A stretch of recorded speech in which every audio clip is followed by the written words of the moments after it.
Alam mo ba kung saan ang pinakamatandang panaderya dito sa Santa Maria? Dito sa Holiday Mart sila matatagpuan.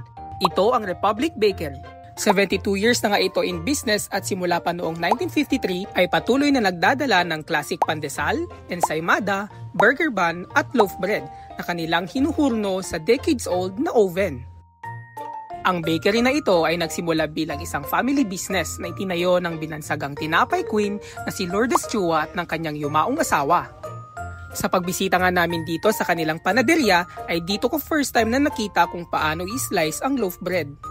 Akala ko kasi nung una mano-mano itong ini-slice.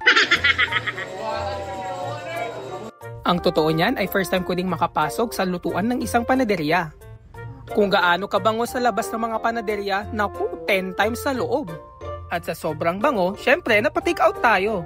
Kaya kung gusto mong matikman ang kanilang classic na tinapay, i-search mo lang ang Holiday Mart and Snack Inn sa Google Maps. Yun lang, hanggang sa susunod.